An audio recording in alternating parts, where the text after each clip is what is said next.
Quero então convidar você a abrir comigo a sua Bíblia no livro dos Salmos. Nós vamos ler 2 versículos, em 2 capítulos diferentes aí. Primeiramente, Salmo 39. Salmos 39. O que estamos fazendo com a nossa vida? Aqui nós temos 2 orações de pessoas que realmente estão interessadas em viver de maneira a aproveitar a sua vida. Você tem aproveitado a sua vida? O que você precisa para que a sua vida seja uma vida bem vivida? Chegar no final da sua história, você escrever uma história bonita, uma história que vale a pena, dá gosto, né? Aprendeu com seus erros, teve humildade para reconhecer onde você errou, perdoou pessoas que falaram com você, pediu perdão. O que você precisa, então, para viver uma vida significativa? Vamos lá, então. Capítulo 39, no versículo 4, o salmista aqui é Davi, e ele está orando a Deus o seguinte: faz-me conhecer, Senhor, o meu fim. Fim aqui podemos entender como limite, até onde que eu vou, né? O tamanho da minha vela, como se fosse assim, me faz perceber o tamanho da minha vela. A gente acha que a vela da gente nunca vai acabar. Mas ele está pedindo aqui, faz-me ver o meu fim, o meu limite. Mas também a gente pode olhar para aqui e lembrar que devemos pedir a Deus: faz-me ver, Senhor, a minha finalidade, a razão da minha existência. Para que eu existo? Qual é o propósito da minha vida? Então faz-me conhecer, Senhor, o meu fim e a medida dos meus dias qual é, para que eu perceba, para que eu sinta o quanto eu sou frágil. Me vem à mente aquela música do sujeito que diz: eu não sou tão forte quanto eu pensava, né?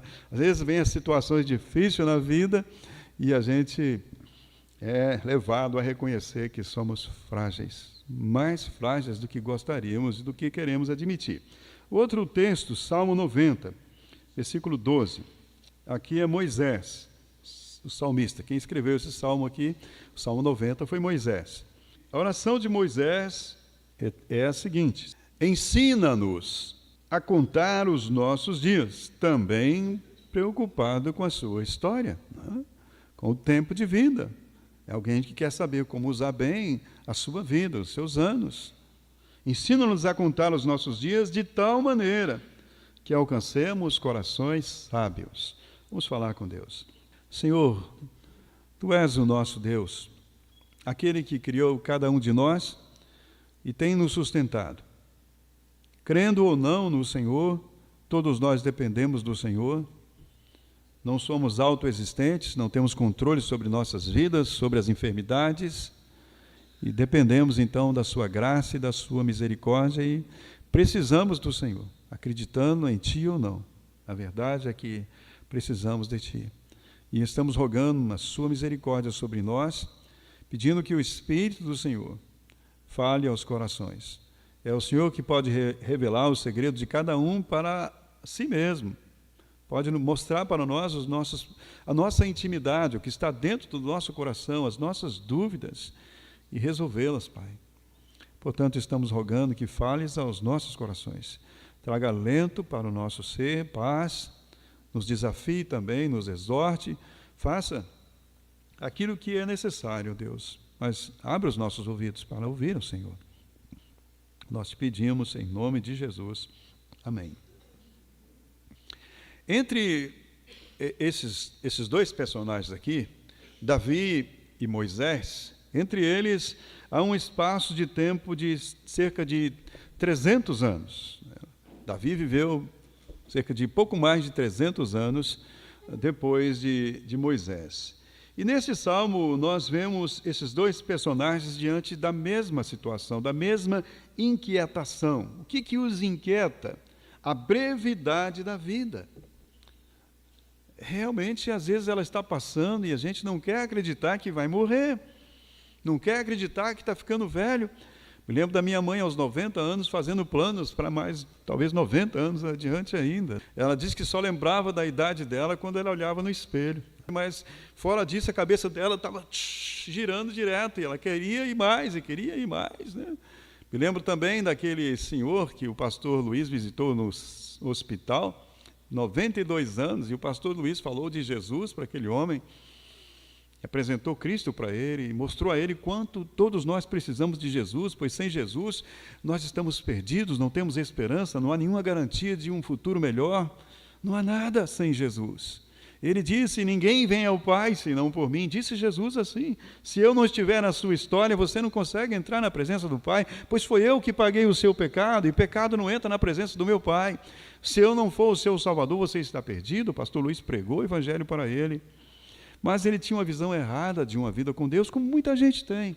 Algumas pessoas pensam que andar com Jesus, Jesus vai ser aquele que vai ser o desmancha-prazer na minha vida, vai cortar as minhas ondas.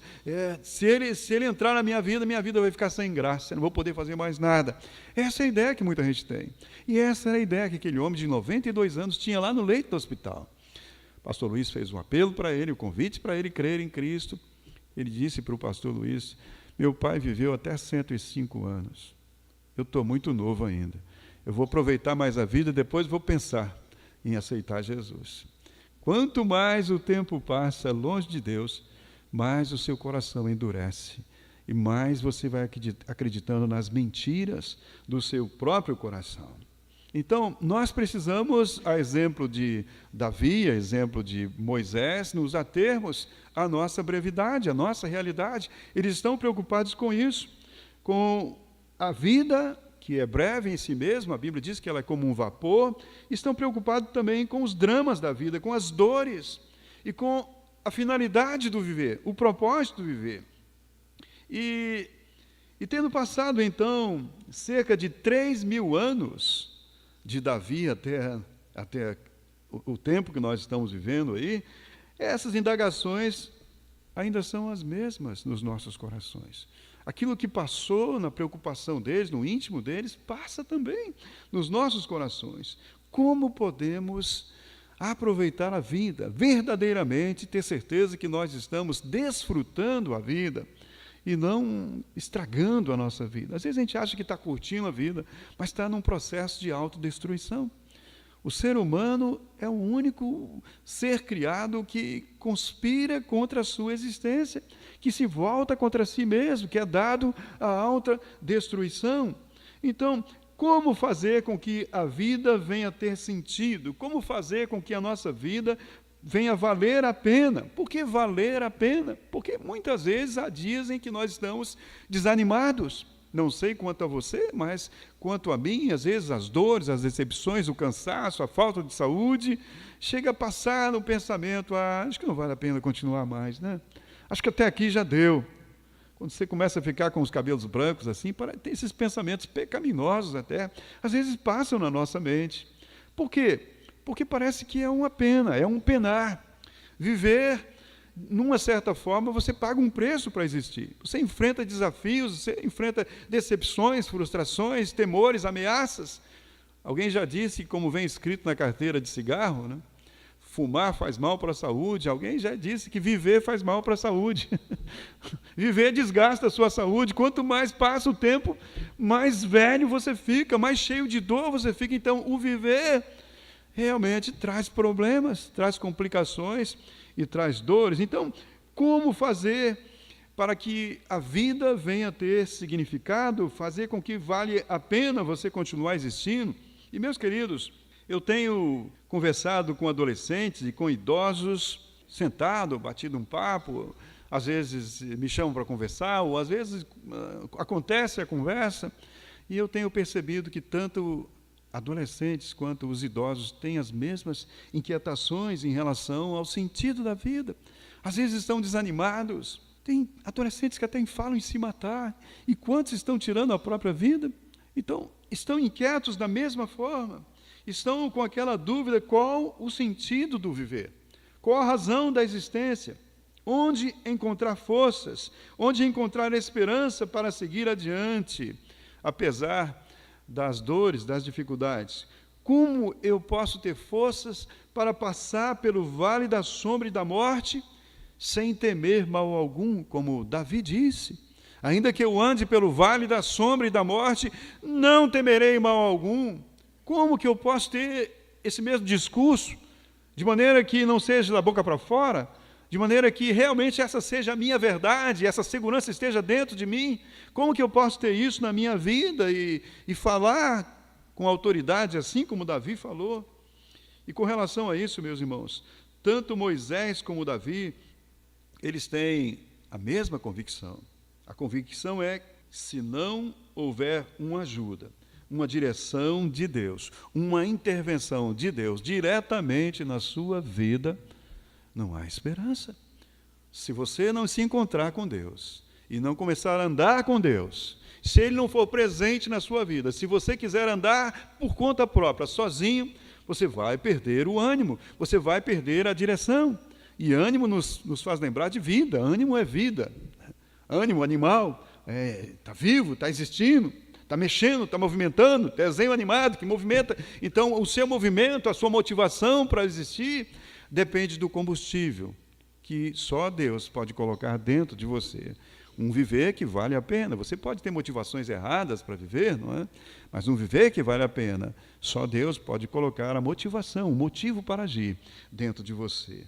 Você precisa do Senhor, pois sem Ele não há nenhuma garantia de que o amanhã será melhor. Não há futuro garantido para você. E por isso, então, tanto Moisés quanto Davi, eles se encontram naquele lugar que todos nós devemos estar constantemente. Que lugar é esse? Onde eles estão? O que há de comum entre esses dois? O que eles estão fazendo? Os dois estão orando. Os dois estão levando os seus dramas, os seus dilemas para o Senhor. Então, eles estão no lugar que todos nós devemos estar, no altar da oração. E a pergunta que fazemos é: você orou hoje? Verdadeiramente você se colocou diante de Deus, voltou os seus pensamentos para Ele, contou a Ele os seus dramas, os seus dilemas, os seus temores? Meus queridos, nós muitas vezes falamos do nosso problema para todo mundo, né? Às vezes você senta no ônibus, talvez já aconteceu isso com você. Você senta lá no ônibus, nem conhece a pessoa senta do seu lado, você cumprimenta ela, dá um sorriso para ela e ela desabafa. Conta a vida dela toda para você. Conta coisas cabeluda, que você fica até assustado, arrepiado, né? Mas como é que essa pessoa tem coragem de falar isso? E às vezes fala alto e todo mundo no ônibus escutando, ouvindo, né? Por quê? Porque ela está sufocada, ela está querendo desabafar. E às vezes é até prejudicial para ela isso, né? Às vezes tem coisas que ninguém precisa saber da nossa vida. Mas por que pessoas fazem isso? Talvez seja o fato de que não conversam com Deus, não confiam em Deus. Se confiassem em Deus e acreditassem que Deus existe, gastariam tempo sozinho com Ele. Hebreus 12:6 nos diz assim: ora, sem fé é impossível agradar a Deus, pois é necessário que aquele que se aproxima de Deus creia que Deus existe e que é galardoador, abençoador daqueles que o buscam. É preciso crer nele. E uma evidência de que você crê que ele existe é se você realmente se coloca no altar da oração. A exemplo de Moisés e Davi. Você vai lá e dobra o seu joelho e chora diante dele e conta para ele. Há um hino que cantamos que diz: a Jesus Cristo, meu bem-amado, contarei tudo, a minha aflição. Eu vou contar para ele, ele é o meu bem-amado, aquele que me ama, aquele que morreu de amor por mim, deu a vida por mim na cruz. De maneira, então, meus irmãos, que aqui, nesses versos, nós temos esses dois homens no altar da oração. Temos, então, duas orações, mas um mesmo propósito. O que eles estão pedindo? Qual é o propósito, a finalidade dessa oração? Eu creio, eu entendo que o pedido aqui é para que eu venha ao longo da minha existência, passando pela vida que vai terminar, que eu venha amadurecer e não apenas envelhecer. Porque isso é terrível quando acontece, mas acontece. Há pessoas que estão velhas e você pensa que vai chegar perto de alguém de cabeça branca e vai ter uma boa palavra, um bom conselho, e o cara te conta uma piada imoral. Não é assim? Tudo que ele sabe fazer é isso. Ele não tem nada de puro, ele não tem nada de aproveitável no coração e nem na boca. E a boca fala do que o coração está cheio. É alguém que envelheceu, mas não amadureceu. A vida, então, parece que não tem significado, né? Você não quer ficar perto daquela pessoa. Você não quer ficar junto. Foi frustrado. Chegou ali achando que era uma fonte de sabedoria, não era nada. Vazio. E a gente corre o risco da nossa vida ser assim também. Né? Às vezes no trabalho você vê pessoas assim, né? Pessoas velhas e parece que abre a boca para falar um punhado de abobrinha. Né? Fica com a boca fechada, seria muito melhor. Né? Mas passou o tempo e não amadureceram. E se não amadureceu, não consegue resolver os problemas da vida. E se não consegue resolver os problemas da vida, vive frustrado, vive decepcionado, vive carrancudo, vive brigando, vive cheio de amargura, de ressentimento, não sabe perdoar, não tem humildade para pedir perdão, não toca a vida. É empurrado. A vida vai levando, vai empurrando. Meus irmãos, aqui nós temos um pedido, então, para amadurecer com o propósito de desfrutar a vida. Porque nós só vamos desfrutar a vida se nós formos sábios, se nós aprendermos a aproveitar as várias oportunidades da vida, as várias circunstâncias para a gente amadurecer, aprender. Então é um pedido para amadurecer e não apenas envelhecer. Porque se você só se envelhece, a tendência é se tornar uma pessoa amarga e ressentida. No Salmo 39, então, no verso 4, Davi diz: faz-me, Senhor, considerar que eu tenho apenas uma quantidade de tempo. Faz-me ver a medida dos meus dias, faz-me conhecer o meu fim. A medida dos meus dias qual é, para que eu sinta o quanto eu sou frágil. Então faz-me considerar que eu tenho apenas uma quantia de tempo. Eu não tenho o tempo todo. Vai passar. E está passando muito depressa. E vai acabar. Que legado você vai deixar? Que herança você vai deixar? Quando os seus filhos olham para a história da sua vida, onde ele vê as pegadas, as suas pegadas? As pegadas estão onde? Se você pudesse olhar lá da eternidade e ver depois que você partiu, os seus filhos aqui, indo na mesma direção em que você foi, que você iria querer fazer. E iria querer gritar lá do céu ou do inferno para ele: não vai! Meu filho, pelo amor de Deus, não vai! E se ele pudesse te responder, ele diria: mas pai, eu só estou seguindo os seus passos. Mãe, eu só estou fazendo o que a senhora fez. Não é? Mas pelo amor de Deus, não vai, não vai. Já pensou? Os seus passos estão aonde? Onde que os seus filhos estão enxergando os seus passos? Coisas boas, meus irmãos, ou em coisas ruins. Nós só temos um tempo, só temos uma oportunidade. Esse tempo vai acabar, as oportunidades passam e devemos aproveitá-las rapidamente, porque dizem que a oportunidade é calva, as oportunidades são calvas, não tem cabelo. Depois que ela passa, não tem como querer pegar pela trança, pelo rabo, né? Não tem, ela passou, ela foi embora, né? Passa um óleo de peroba ainda assim, né? Para ficar bem escorregadia ainda, né? Vai logo e você não consegue pegar. Então o salmista está fazendo esse pedido. Por quê? Porque, Senhor, se eu não vier a entender, e se não me for revelado a razão da minha existência, o que eu estou fazendo aqui, a vida então, vida essa que passa tão rápido, ela não vai ter razão de ser. Se eu não encontrar o sentido da vida, eu vou ficar fazendo coisas erradas a vida inteira, porque eu não sabia para que eu existia. Tem gente assim, pessoas que sofrem, fazem coisas erradas, fazem outra, e nunca que aprendem. Não sabem a direção, por que vieram fazer aqui, para onde estão caminhando. E o salmista está pedindo isso ao Senhor. E faz ver qual é a minha finalidade, o propósito da minha existência. E com relação, meus irmãos, a este perceber o sentido da vida, nós precisamos entender que nós não fomos criados para andar sozinhos.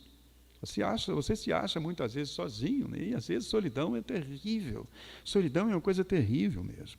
Você pode estar cercado de pessoas, mas ainda assim sozinho lá no seu íntimo. Uma multidão à sua volta, vai se sentindo abandonado, se sentindo sem ninguém. Mas você não foi criado para viver dessa forma, porque fomos criados e não foi para outra coisa a não ser para estar diante de Deus, para estar na companhia de Deus. Ele não te criou e te largou aqui para enfrentar as situações sozinhos, viver de qualquer forma, fazer a vontade do seu coração de qualquer maneira. Não, você escolhe viver assim. Uma vida de rebeldia, de rebelião, de ignorar Deus, de não querer saber de Deus, mas isso é por conta e risco seu. Deus não te criou para esta finalidade, mas te criou para estar diante da glória dele, para contemplar a sua face, contemplar a beleza da sua santidade. O salmista diz que devemos adorar a Deus na beleza da sua santidade. Então você precisa de olhos de fé, para poder enxergar a beleza de Deus. E como que isso vai te ser acrescentado? Como é que você pode ter esses olhos da fé? Pela palavra. A Bíblia nos ensina que a fé vem pelo ouvir, e ouvir da palavra de Deus, porque quando você começa a ouvir da palavra de Deus, vai se descortinando diante de você o caráter de Deus. Você começa a se encantar por Ele, você começa a perceber a fidelidade de Deus, a bondade de Deus, o amor de Deus. Isso traz paz para o seu coração, esperança para você, e você começa a se encantar com o caráter de Deus. Você que vive num mundo de pessoas que te frustram tanto, os mau caráter, né? Cheio de mau caráter nesse mundo.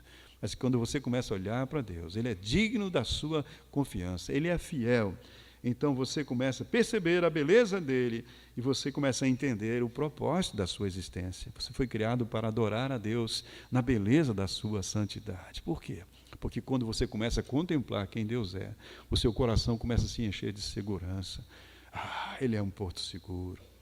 Apesar das dúvidas, dos temores, das decepções, das frustrações, eu encontro nele as suas promessas. Eu não estou largado, eu não estou sozinho. Ele me ama e me chama para olhar para Ele. E quando eu começo a olhar e me encontrar com a sua beleza, do meu coração brota um louvor para Ele, uma adoração. Por isso que o propósito da criação do homem é adorar a Deus. Porque de lá vem para nós direção, convicção de valor próprio, vem segurança para o nosso ser, vem esperança, vem a convicção de que nós fomos amados, meus irmãos. Então, somos chamados para olhar para a face do Senhor, porque assim nós somos tomados por um senso de esperança que vem dessa comunhão com Ele, e assim nós passamos a ser guiados não por nossos próprios pensamentos, opiniões, desejos, mas passamos a ser guiados pela sua luz e passamos também a ser transformados pela sua luz. O salmista, no Salmo 119, 105, nos diz assim: lâmpada para os meus pés é a tua palavra e luz para o meu caminho. O que vai impedir que eu me perca na vida, que a vida se torne sem sentido para mim, se torne vazia, o que vai impedir que eu tropece na vida e eu entre num processo de autodestruição que venha atentar contra a minha própria vida, se eu tiver a direção de Deus, me mostrando por que Ele me criou, a razão da minha existência e aonde Ele está me levando. O que Deus está fazendo com você? A primeira coisa que Deus tem para você é um chamado para a salvação. Chamado para você se arrepender dos seus pecados, não viver conforme a sua própria vontade, reconhecer pecado como pecado e voltar o seu olhar para Ele. Quando você arrepende dos pecados e olha lá na cruz e vê que Jesus pagou um preço morrendo no seu lugar, recebendo a pena que era sua lá naquela cruz, o castigo que era seu, Ele tomou sobre si para poder livrar você dessa condenação. Quando você olha para Jesus e crê em Jesus e recebe de Jesus o perdão e a salvação, então a partir daí Ele começa a transformar o seu caráter. Ele começa a lapidar a sua vida, ensinar você, santificar você. Filipenses 1:6. Aquele que em vós começou a boa obra, há de aperfeiçoá-la até o dia da sua vida. Então, quando você começa a olhar para a glória de Deus, a glória de Deus começa a resplandecer em você, a beleza dEle, e você então começa a se encantar com o caráter dEle. E caráter nos chama para ver as características, e você então quer ser semelhante a Ele. O Espírito de Deus começa a produzir esse desejo de bondade, desejo de amor, porque Deus é bondade, Deus é amor. Deus é verdade, Deus é justiça. Então outros valores começam a tomar conta de você, que estava possuído de maus desejos, de má vontade, de egoísmo, de imoralidade, de tantas coisas, achando que o sentido da vida é extravasar na imoralidade, é o que muita gente pensa. Às vezes somos iludidos com isso e nos entregamos a todos os desvairos da vida. Mas quando você começa a olhar para Deus, Ele começa a mudar a sua forma de pensar. É por isso que o apóstolo Paulo, em Romanos 12, 1 e 2, diz assim: rogo-vos, pois, irmãos, pelas misericórdias do Senhor Jesus, que apresenteis os vossos corpos em sacrifício vivo, santo e agradável a Deus, que é o vosso culto racional, e não vos conformeis com este mundo, mas transformai-vos pela renovação da vossa mente. Para quê? Para que possais experimentar qual seja a boa, agradável e perfeita vontade de Deus.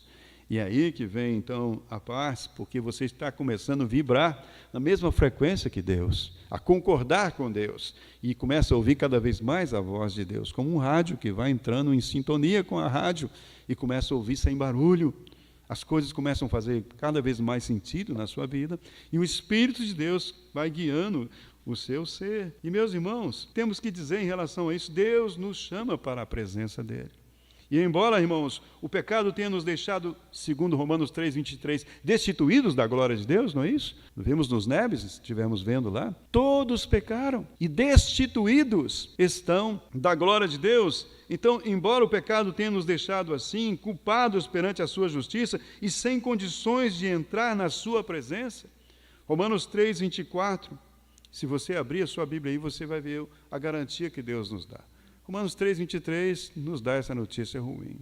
Todos pecaram e destituídos estão da glória de Deus. Mas o versículo 24 nos traz uma solução, meus irmãos, para não nos deixar sem alento, sem esperança. Ele nos diz assim: sendo justificados gratuitamente pela sua graça, pela redenção. O que é isso, redenção? Pelo pagamento que foi feito pelos nossos pecados. Isso é redenção. Pela redenção que há em Cristo Jesus. Em Cristo Jesus. Então, nesse verso, o Senhor nos garante que, se arrependido dos nossos pecados, viermos a crer na redenção, no preço que Cristo pagou por nós, então, no mesmo instante, somos declarados justos. É como se nós nunca tivéssemos pecado. Somos declarados justos. E assim, isento de culpa, porque Jesus levou na cruz sobre ele mesmo a nossa culpa, e quando cremos nele, a nossa culpa é colocada sobre ele e a justiça dele é colocada sobre nós. Dessa forma, então, agora podemos entrar na presença do Senhor, na glória dele e adorá-lo. Hebreus 10:19, se você quer conferir na sua Bíblia, faz bem, você é um bereano, essa igreja se chama Batista Bereana. Os bereanos são aqueles que conferem nas Escrituras se são assim mesmo. Hebreus 10:19 diz que nós podemos ousar. Ousar o quê? Ousadia para quê? Ousadia para entrar no Santo dos Santos, diante da glória de Deus, pelo sangue de Jesus. Não há outro caminho. O sangue de Jesus, fé no preço que ele pagou, recebendo o perdão que ele deu para nós. Então, por ele e tão somente por Jesus, nós que estávamos destituídos da glória de Deus, agora temos caminho aberto.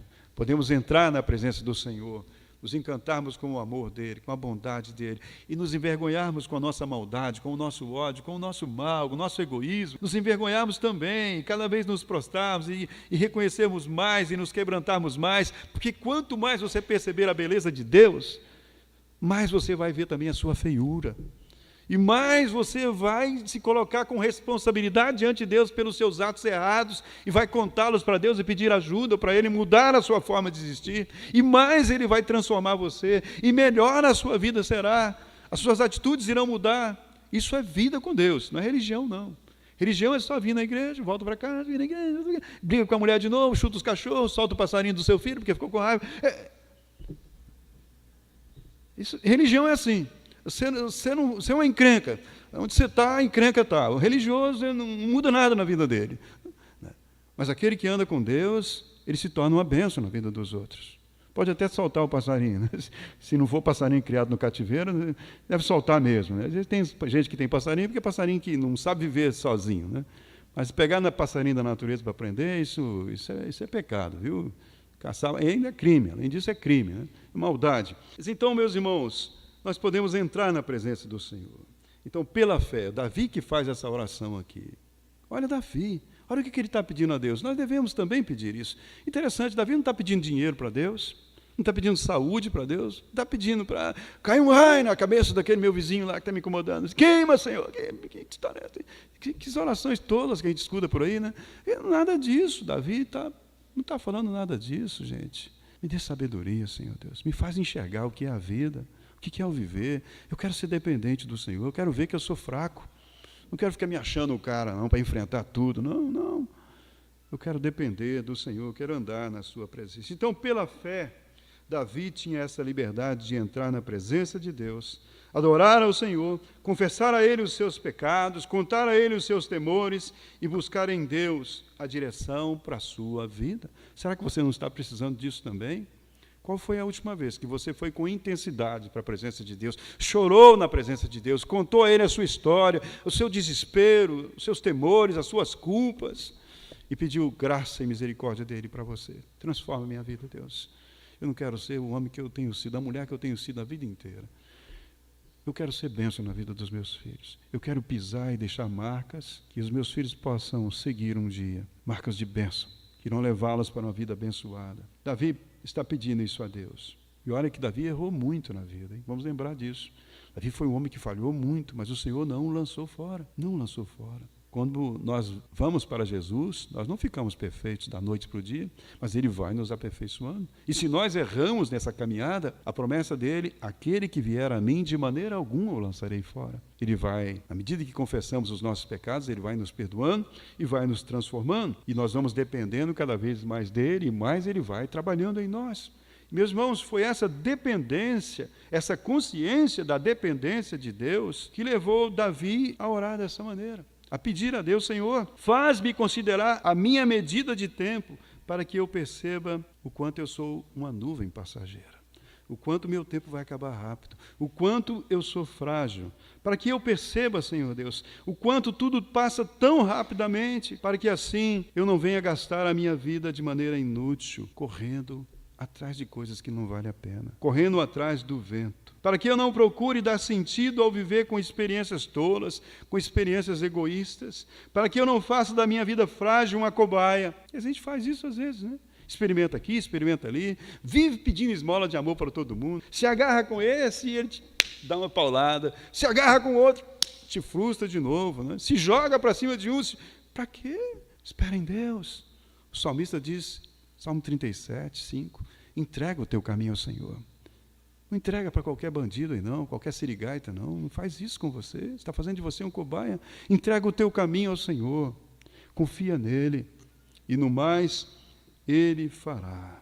Então, Senhor, faça eu entender a minha brevidade, para que eu não procure dar sentido à minha vida com essas formas tolas de tentar resolver o meu problema, mas para que, vendo a minha fraqueza, meu Deus, a minha fragilidade, a minha limitação, eu seja uma pessoa consciente e consequente. E eu aprenda a depender do seu saber e não da minha presunção. Porque às vezes somos muito presunçosos, achamos que sabemos, pinamos o nariz, ninguém segura a gente.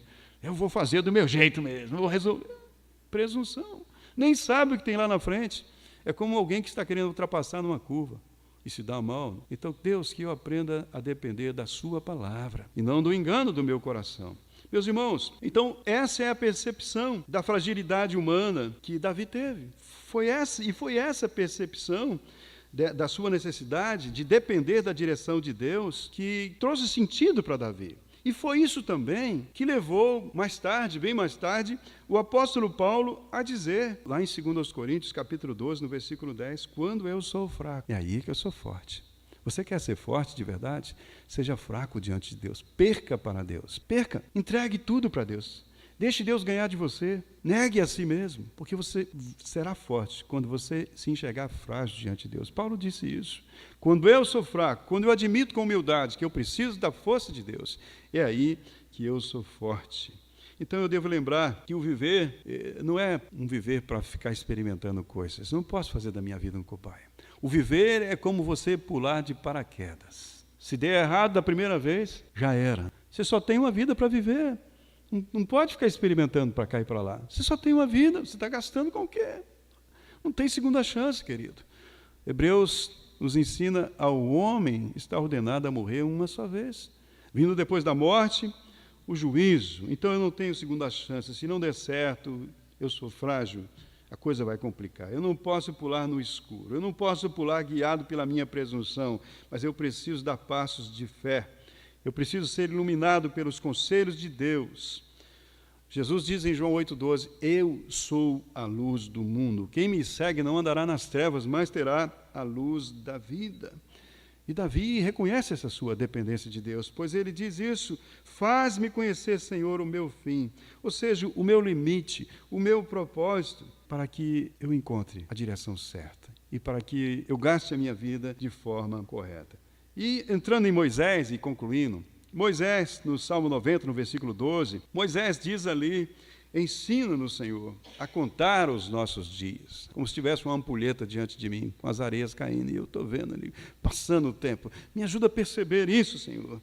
Me ajuda a fazer conta dos meus poucos dias para que eu possa gastá-lo com sabedoria e não venha desperdiçá-los. E para isso, na medida que os dias forem passando, eu preciso estar atento às coisas que acontecem comigo, para que eu seja humilde e eu venha então admitir as minhas faltas, para que eu me arrependa, para que eu peça perdão, para que eu perdoe, para que eu seja temente a Deus, para receber sabedoria e aprenda a cada dia com aquilo que eu estou passando. Como assim? Temente a Deus para receber sabedoria? Porque a Bíblia diz isso. O temor do Senhor é o princípio da sabedoria.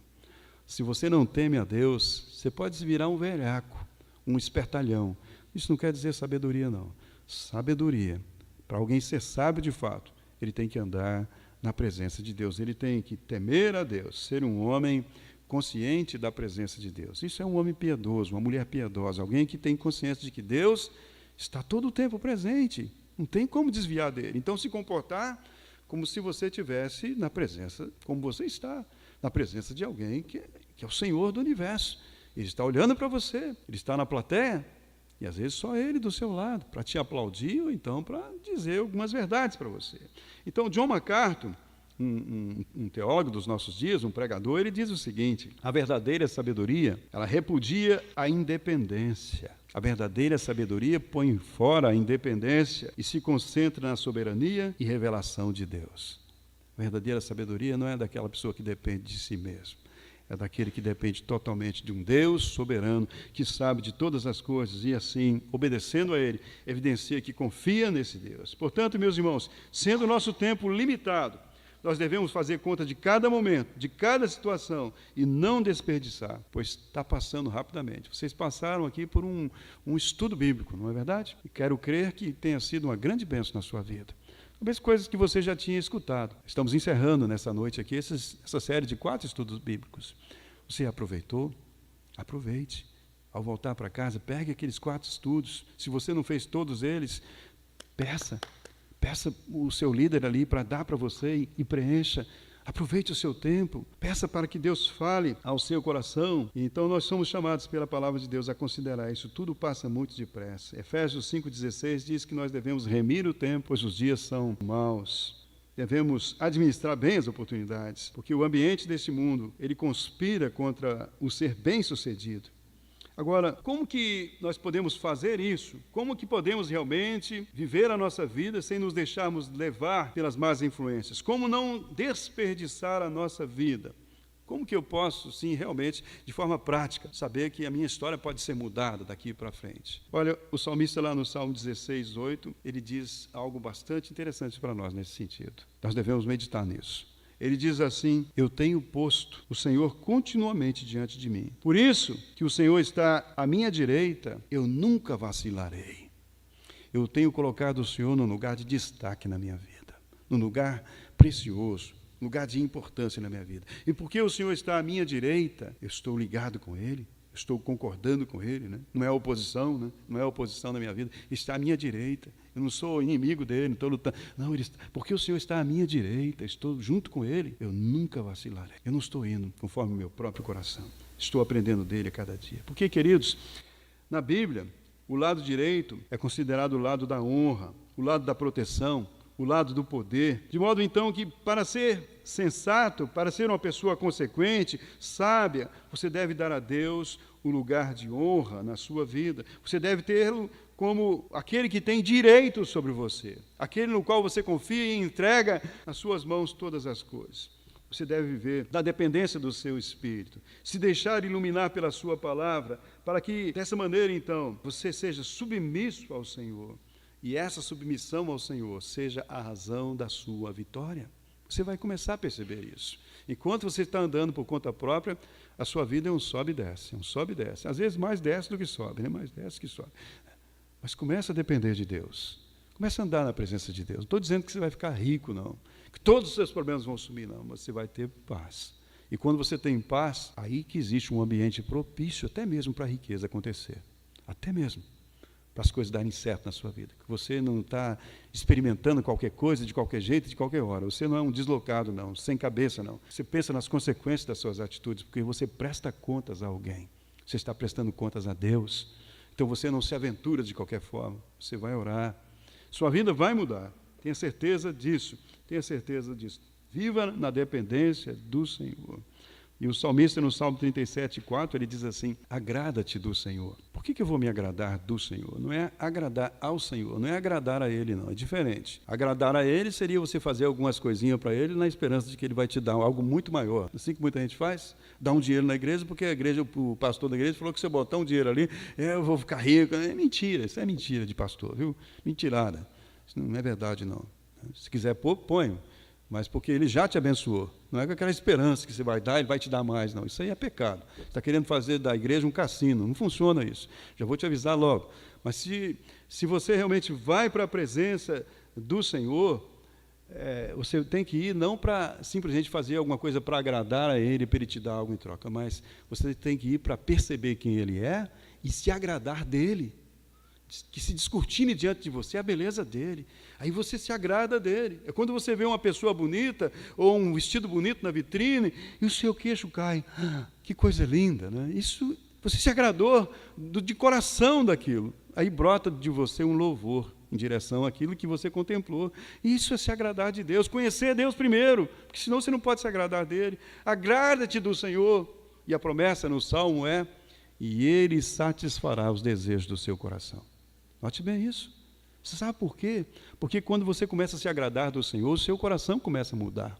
O seu coração começa a ser como o coração de Deus. Então, aquilo que você passa a desejar está consoante com a vontade de Deus. E assim Ele pode satisfazer a sua vontade. Porque agora a sua vontade não é mais uma vontade corrompida, uma vontade perniciosa. Você está vibrando na mesma frequência de Deus, e você pode receber aquilo que você está pedindo, pois você está pedindo segundo a vontade do Senhor. Esses dias eu estava conversando com a minha esposa, e temos passado dias difíceis, e as dificuldades, elas nos proporcionam conversas mais profundas do que as facilidades. Os dias difíceis faz a gente pensar realmente coisas que podem acontecer e começar a falar coisas com responsabilidade, né? Considerar o que aproveitamos, o que não aproveitamos, o que fizemos, o que não fizemos, o que ainda tem para fazer, e conversar sobre coisas profundas, uma conversa mais realista sobre o que é a vida e as coisas que de verdade importam. A gente briga por picuinha, por coisas bobas, aí chega essas horas difíceis e a gente fica vendo. Vai gastar o nosso tempo, que é tão curto, com picuinha, brigando por causa de coisa, olha aí. A gente pode ir embora amanhã mesmo. O que nós perdemos tempo? Em vez de abraçar, de beijar, de abençoar, ficamos discutindo, disputando o poder, quem manda mais. Aquelas coisas bobas que acontecem, às vezes, dentro de casa. Então, temos tido a oportunidade de conversar sobre as coisas que realmente importam. Diante das coisas que nos causam medo, temos conversado sobre a nossa real dependência de Deus. E chegamos àquela conclusão de que, por causa de Jesus, por causa das promessas do Senhor e da nossa fé nele, nós não precisamos ficar olhando para o futuro com medo. Tudo que nós temos é o agora, não há garantia de que o amanhã exista. Não há. Então vamos aproveitar o agora da forma como ele deve ser, porque senão a gente fica, não conta os nossos dias e parece que a gente fica querendo construir uma fortaleza e depois que eu tiver aquela fortaleza pronta, aí eu vou passar a viver bem. Enquanto eu estou construindo aquela fortaleza, eu sou um cara carrancudo, eu sou um cara briguento, eu sou um cara sem paciência, mas depois que eu for um homem realizado, que eu tiver os meus bens, o meu conforto, a minha casa luxuosa, o meu carro, isso, aí eu vou ser um cara legal. Aí eu vou tratar bem a minha esposa, vou ser doce, vou ser meigo, vou ser gentil, mas não tem nenhuma garantia que o amanhã vai chegar. O que importa, de certa forma, não que nós não devemos ser previdentes, mas o que importa, de certa forma, meus irmãos, é o agora. Você não tem que ter medo do amanhã, não tem que ter medo do futuro. Você pode descansar nas promessas do Senhor Jesus. Agora, tudo aquilo que nós somos e tudo aquilo que nós temos não é por causa de nós, mas é por causa da bondade, da misericórdia do Senhor. Então não há por que nós temermos, porque Ele está cuidando de nós agora. E amanhã Ele vai cuidar também. Então eu tenho que olhar para o meu tempo agora e aproveitar o meu tempo, meus irmãos. Porque em todo o tempo nós devemos estar dizendo ao Senhor: faça, Senhor, nos conhecer o nosso fim, o propósito, o nosso limite. Nos ensine a fazer conta dos nossos dias, para que a gente possa viver na sua presença. Não ficar deixando, amanhã eu vou ser mais crente. Não, seja crente agora.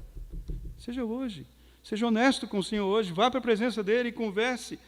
Tanto Davi como Moisés estavam no altar da oração. E você só tem hoje para dobrar o seu joelho.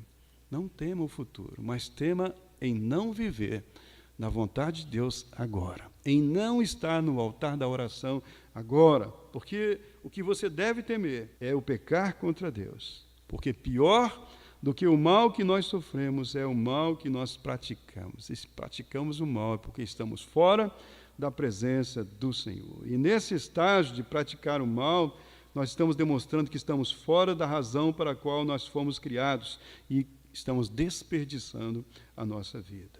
E desperdiçar o tempo é ser tolo, ao contrário de ser sábio. É querer ser forte em si mesmo e é fracassar. Seremos um fracasso. Chegaremos no final da vida e vamos dizer, eu não fiz nada que presta. Sabe, deixa eu dizer algo para vocês. Eu tenho escutado homens de Deus dizendo, quando são perguntados, o que você faria se você pudesse fazer tudo de novo? Sabe o que eles têm dito?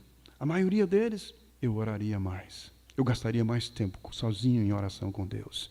Eu ia passar mais tempo ao pé da cruz, de joelho, reconhecendo a minha fraqueza e a grandeza do meu Deus, contemplando a sua beleza, orando, clamando a Ele pela minha vida. Eu iria me colocar diante do Senhor e pedir a Ele a sua graça e a sua misericórdia. Portanto, concluindo, meus irmãos, tendo crido em Cristo, o que nos cabe então agora é remir o tempo. É administrar esse tempo que Ele nos deu, nos enxergarmos como pessoas frágeis, como de fato nós somos, porque é assim que, dependendo dEle, que é mais forte do que nós, é que nós seremos mais do que vencedores. Eu quero terminar lendo Romanos 8, 37, que nos diz assim: está enfrentando dificuldades, está enfrentando lutas, incertezas, temores em relação ao futuro, dependa de Jesus.